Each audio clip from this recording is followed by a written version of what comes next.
আজকের অভিভাবক সম্মেলনের উপস্থিত সদস্যদের অতিথিবৃন্দ ও আমার শ্রদ্ধেয় মা ও বাবারা, সর্বপ্রথম আমি আল্লাহ তাআলার শুকরিয়া আদায় করছি এবং লক্ষ কোটি দরুদ ও সালামের হাদিয়া প্রেরণ করছি আমাদের প্রিয় নবী হযরত মুহাম্মদ সাল্লাল্লাহু আলাইহি ওয়াসাল্লামের উপর।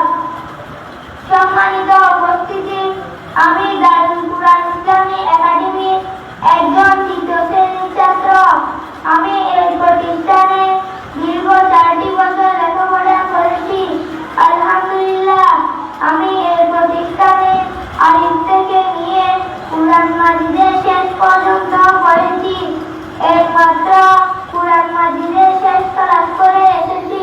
আলহামদুলিল্লাহ, আল্লাহ পাকের কাছে অসংখ্য শুকরিয়া এবং চিরকৃতজ্ঞতা জানাচ্ছি আমার পিতামাতার প্রতি, কারণ তারা আমাকে এই মাদ্রাসায় ভর্তি করে জাগতিক শিক্ষার পাশাপাশি কালেমা থেকে নিয়ে তথা একজন মুসলমানের জন্ম থেকে নিয়ে মৃত্যু পর্যন্ত প্রাথমিক মৌলিক প্রয়োজনীয় বিষয়বস্তুগুলো শিক্ষা গ্রহণের সুযোগ করে দিয়েছেন।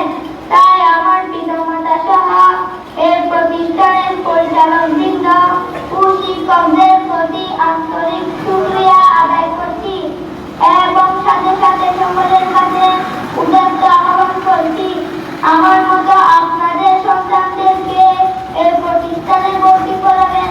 পরিশেষে আমাদের ক্লাসের সকল ছাত্রছাত্রীদের জন্য সকলের কাছে দোয়ার আহ্বান রেখে আমার বক্তব্য শেষ করছি। আসসালামু আলাইকুম ওয়া রাহমাতুল্লাহি ওয়া বারাকাতুহু। আলহামদুলিল্লাহ, আমাদের পক্ষ শেষ। এখন আপনাদের সামনে গুরুত্বপূর্ণ মাদ্রাসা অধ্যয়নের বিষয় নিয়ে আলোচনা করবেন আমাদের উত্তর মাদ্রাসা সেক্রেটারি মহোদয় জনাব শহীদুল ইসলাম ফুকন সাহেব।